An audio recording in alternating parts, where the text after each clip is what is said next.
So today we're going to talk about the inciting incident. Call What to is adventure. it? What to do? The call to adventure. Well, call to adventure is the point at which your hero gets challenged to Do something. do something outside of his ordinary world. Someone boots him in the butt and says, "Go!" Yeah. And They say no. yeah, well, and that's refusal to the Okay, call, and well, we'll talk about that. later. We'll get to that. We'll Okay. get to that. So So- we're talking about inciting incident and call to adventure. Yes. And we had a little sidebar a minute ago about whether they were the same thing or whether they were different things. Okay. And Yes, we did. I think what we've kind of concluded, I mean, and you know, what I've seen from stuff we've written and stuff that I've seen is they can or cannot be the same thing. They happen around the same time, but inciting incident always happens first. You know, you take, like we were talking about Star Wars with Luke, you know, the inciting incident is that he gets the message from R2. From Leia. From Leia. It comes out of R2. So that tips his hat to Kenobi. right. So it makes him go to Kenobi. Well, no. He was on his way to another... No, R2 walked away. R2 left, and he had to find him. Uncle Ben's gonna kill me. Come on, C-3PO. Oh, yeah, and they had to go find him. Yep. And so they're searching for this thing, and he's just skirting around. That's right. And then they get ambushed by the Sand People. And Ben Kenobi saves him. And then his call to adventure is when Ben, or Obi-Wan, Right. is sitting in the house with him. That is a lightsaber. The weapon of your father. All Jedi, or whatever. It's a great impression Do you know of the Jedi and the Rebellion? Alec Guinness. Yes, thank you. So they are... So the inciting incident was, it wasn't the message. It was, well, it kind of was. It's kind of the message, no, and it then... wasn't. Because that was in his ordinary world. It sparked interest, but the real inciting incident was C-3PO, or R2-D2, threw a wrench in the system, and now he had to go after it. Yeah, I mean, it's kind of all of that. I feel like the it inciting can be a little incident long. of R2 leaving led to Luke's call to action from Obi-Wan saying, "You will join me." And his call to action is, you know, him saying, "You'll join, you know, I'm going to train you in the ways of the Jedi. This is your father's lightsaber," all that stuff. And he's like, "No, I got stuff to do." And let's just nod our hats at the intelligence of Luke, who I wonder if he means old Ben Kenobi, the wizard, who he vaguely knows things about on this planet. Who just so happens Tatooine. to be pretty close by. Yeah, kind of close by, out in the Dune Sea. Yeah. Knows not a lot about him, and he's like, "You're gonna go with me." He's like, "Nah, I can't." And then his parents get roasted, and then he's like, "Well, I guess I will." Yeah, you're getting ahead of us. Sorry. But that's okay. I'm just laying out Luke's story. He's kind of a dummy. Well, and so, so I mean, really, like, the inciting incident... Not my favorite protagonist. Is kind of... You've said that many times. You really hate Luke. Don't hate him. Just not my favorite. Okay. So, I mean, the inciting incident, it's really... It's the thing that kind of starts everything in motion. Sure. You know, it's the... You said the hat tip. It's the thing that, you know, tips the hero into the call to adventure. And the turning of the key. How many cliches can we come up with? Gosh. It's the boot in the butt. It's right. Push him out the door. Well, it's like the intrigue, you know, that or something. Well, it's more than the intrigue, because the intrigue was Leia. It's like receiving a letter, receiving a message, you know, like. But the message didn't start him on his journey. Right. Saving R2 did.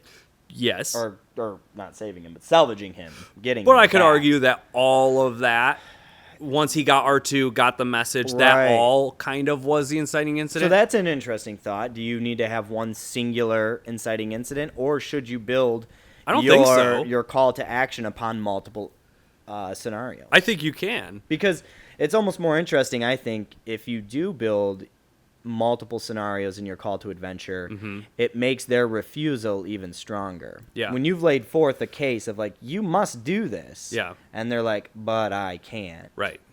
It's even more interesting. I mean, I think you can stretch it out a little bit, or you can make it as short as you want. I mean, I think about, like, The Hobbit Sure. and the inciting incident, and the call to adventure is like 1 minute. It's like Sure.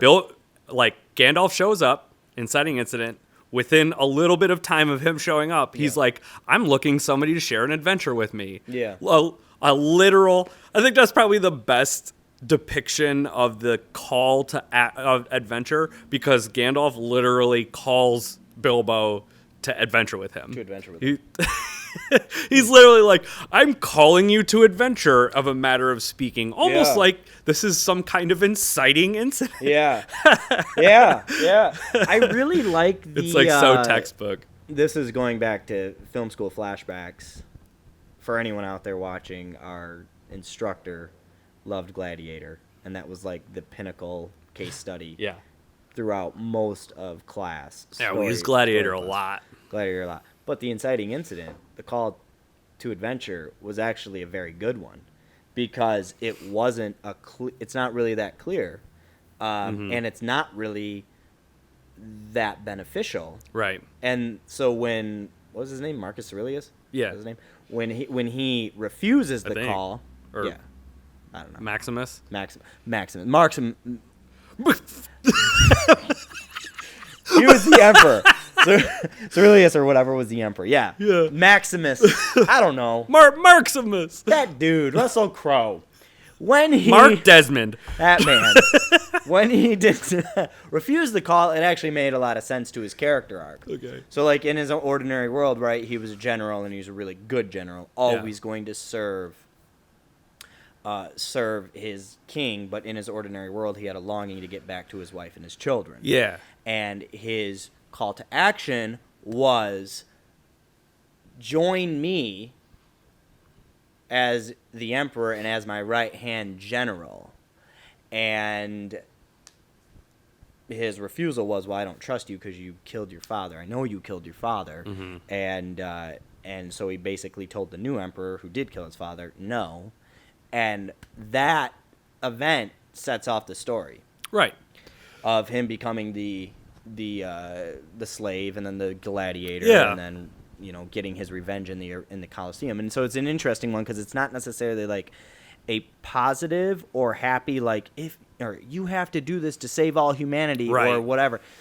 So his refusal was more self-centered, instead of him saying, no, I can't do that, I'm not good enough, like Luke. Right. I got chores to do. He was more like, no, I don't want that. I want to go home to my family. Right. And so then the emperor's like, well, I'm going to kill your family.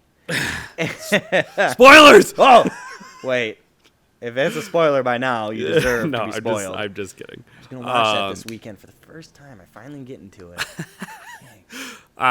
So how do you write a good inciting incident? Like, what goes into writing a good inciting incident and a call to adventure? I think you got to, like what you've talked about in the ordinary world, you got to know your ordinary world pretty well, and you got to know your character to a certain degree of what makes sense. Obviously, to get to light the fires or kick the tires and light the fires, or whatever the term is, to get the thing going. That's a thing. Yeah, it's an Independence Day. It's great. Hey, when they're getting off to go fight the aliens, like. Anyway, you got your victory dance? Yeah. I gotta watch that movie. I watched it the other night. It's a great movie. Love that movie. Anyway, what makes a good inciting incident? Yeah. I think you got to know your ordinary world pretty well, and you got to know how your character fits within that. With that being said, I don't think at the beginning of your screenplay you're going to know that right away. So I also think it's okay to go back and plus up your inciting incident a little bit more. Yeah. To build that weight. I think you need to make it a heavy decision. I think having a simple or easy to do inciting incident minimizes the refusal, which minimizes your character building and development.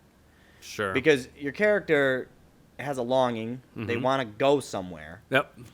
But they have things in their ordinary world that they feel holds them back. This is developing their identity. This is saying, this is who I am. I can't do that. And so when they're presented with an opportunity to do something different, it has to be of such weight and magnitude that you as an audience member feel something for them, where you're watching it and you're experiencing it like, no, why would you say no? Or yes, like, you need to go on this adventure or something, or no, don't do that. You're going to get everybody killed. that type of a thing. I think that's a good point, like bringing weight into it, and I Right. think that is really the defining difference between Call to Adventure and Inciting Incident. Is I think the actual call is what has weight to it. The Inciting Incident it can kind of be anything as long as it makes sense that your character would spark something, right? Like, going back to Star Wars, R2 running off has no weight, really. The only weight... Luke was afraid he was going to get the Yes, hose again. it has- But, Wow. Aunt Beru. Yeah, is Aunt not Beru nice. is She's real not dark. nice. Yeah, it's not Uncle Ben or whatever his name. What's his name? Uncle. I think it's Uncle Owen. Uncle Owen. It's not Uncle Owen you got to worry about. He's got that gimp and Uncle that limp. Ben is Spider-Man. Yeah. R.I.P. Yeah. So yes, it has weight to I guess it has weight to his ordinary world, yes. But overall it's just like, well, the droid ran off and he's got to go get it. So what really has weight was the call, where Ben Kenobi started talking about Luke's past that he doesn't really know about. He started talking about the Clone Wars. He started talking about his father, Anakin Skywalker, and showing him the lightsaber. And that It's was like, all before the call to action. Yeah, and then he tells him, You know of the rebellion? "You found the Clone Wars? Oh, General. Oh, wow. Look at this. I can fly this completely complicated spacecraft. Kind of like my father. I really just want to do a video of you just trashing on Luke Skywalker's character. Well, I mean, let's be honest. Real Like, talk. We're going to do a real talk. Okay. Real talk. Why Matt hates Luke Skywalker. I don't hate him. I just don't like him. So, Let's just put it this way. I like Han Solo way more. Okay, well, and I I think don't think I'm in the I think minority everyone of that does. thought process. so his call is really weighty. It's, well, you could either train with me and undergo, this kind of process and figure out all about your past, or you could go back to scrapping droids with your you can abandon would-be your parents. family Yeah, and right. your duty and the people who took you in as an orphan and gave Yeah. you everything in life Yeah. and learn the ways of the Force, or you can go back to that and be an honorable good son. Right. Right. There's, internal conflict. It's weighty. And the other thing with the Force is the Force was pulling him in that direction, so ultimately he didn't have a decision. Midichlorians. Predestined midichlorian throughout his blood. So, talk to me a little bit about the Inciting Incident Call to Adventure, because I know when you Yeah. when you write a story, that's typically where Yeah. you start. Yeah, usually at like the call to adventure or the big thing that happens that forces my character through the door. Right. It's like that crossing the threshold kind of a That's like moment what type you of thing. think of first. Cuz like yeah, I guess like maybe not necessarily the inciting incident, but more like the crossing the threshold is kind of where I begin. Okay. I'm trying to think about it better cuz like Actually, what gets them through to the special like world. that's like a sequence, right? Like Yeah. the call the inciting incident, the call to adventure, the refusal of the call, and the crossing of the threshold. Like all of that is kind of its own stage. Yeah. That's like progressively your character has to get through. And like a lot of times I kind of think about like what gets us into it. Right. Like actually into the story, which is crossing the threshold ultimately. But I guess like when I go into writing the inciting incident, I'm trying to think to myself, all right, in this world, how should my character behave to get them to where I want them to go? So like Right. I'm almost like trying to think backwards retroactively. I guess it's kind of where, like I know I want to go, and so I'm trying to think, all right, step back, what's an interesting / entertaining scenario that this character would experience to pull them into the end of the film. Right.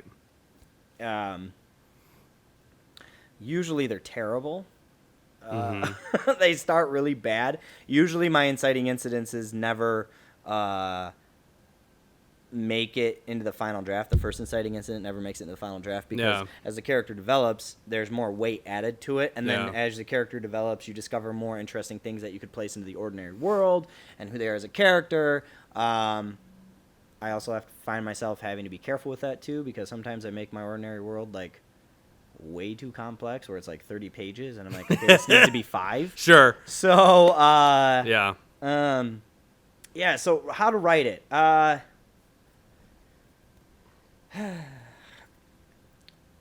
guess if you were to like write a formula, if I had to write it in a visual way, I would say, take your character, boring Joe Schmo, maybe boring, maybe not, but in the ordinary world, boring. Okay.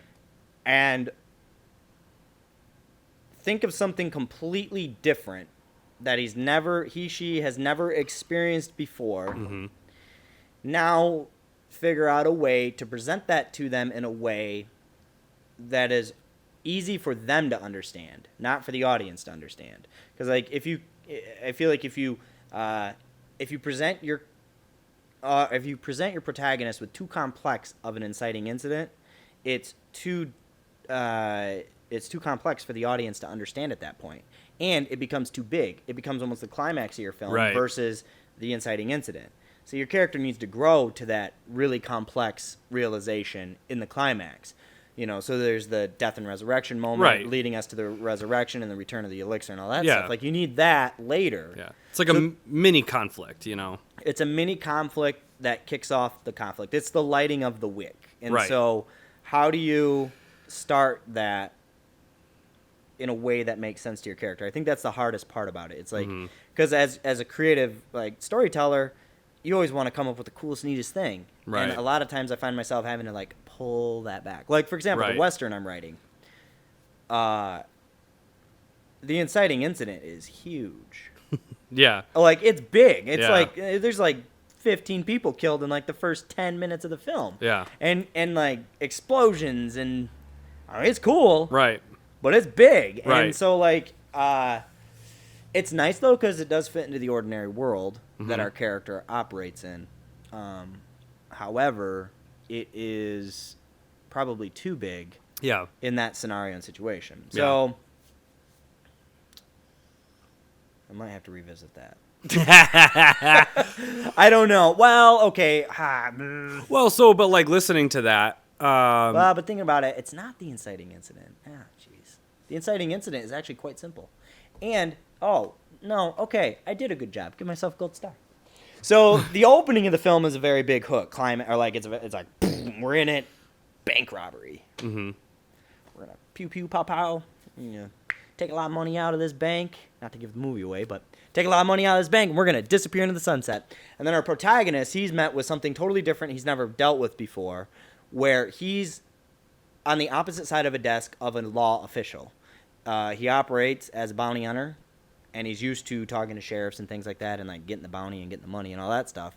But he's not necessarily operating on the right side of the law. He's kind of like on that fringe. But then he's brought into this like high status room, and he's met with a high status figure, totally outside of his norm. Everything's clean, nothing's dusty.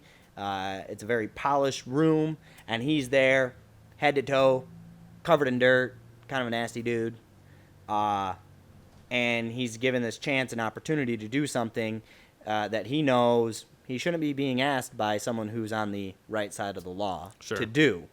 So it's something that is outside of his normal operating procedure. So that's the thing that kind of tips him into the story. His journey. Yeah. Yeah. And within that inciting incident, there is the refusal of the call built into that. Well, there's the call and the refusal. And that scene does take about, what is it, like 10 pages? So it's about a 10-minute sequence. Okay. So it is a sequence that builds. It's just one location, which I think is okay. Yeah. Oh, I think that's totally okay. Because I think about a really good one, a really good example of, I think, inciting incident and then call to adventure. Yeah. In one setting, in kind of a quick manner, little less quick than The Hobbit, is Fifth Element. Oh, yeah. Where, he's just doing his normal taxi cab fare thing, and he's, you clearly see he doesn't want to do that. He just wants to get out or whatever, do something grandiose. And then, the Fifth Element falls through his taxi. Right. And then within he's talking to her, and within just a little bit of a time, he's swarmed by police. Right. And they're like, you need to give her up. Right. And then she says, help. Right. And he's like, oh, crap. Right. this is my livelihood. I'm gonna lose my strike. I'm gonna lose my license as a cab driver Right. if I go against these police. And then it all happens relatively quickly. Right. But it's also extremely easy to understand for the character, for the audience, for everyone involved. And so I would say that's a really good example. And of I think it. you have to ask yourself, is your, what is the tone of your film? Is it a slow burn film or is it a quick Right. get into it film? Yeah. I think, inciting incidences can be dragged out for 20 minutes sometimes in films. Right. Where you're like, and it doesn't feel slow. It's just part of the story. But Right. the whole collective takes that long. Yep. But then, like you said, in 2 minutes, 3 minutes on screen, You can also do it. we're done. We're Yeah. in it. We're off on Because the adventure. because if you're doing an adventure film or a high action film, Right. you want to get through that pretty fast. Right, Because you RoboCop. want to get into the fun stuff. RoboCop. RoboCop. We'll talk about that someday. RoboCop. The RoboCop effect. We need to show what we're talking about. The clips of just how satisfying that film. That film is a masterpiece in my opinion. From an entertainment standpoint, you're just like it's almost damn near reading my mind. Like it's that impressive. Anyway, Thanks for joining us on today's Real Talk, talking about Inciting Incident. I hope you got some good information. If you have anything that you want to talk about or discuss, leave it in the comments below. And as always, like, share, subscribe if you want to support us and see more content like this. And have a good day.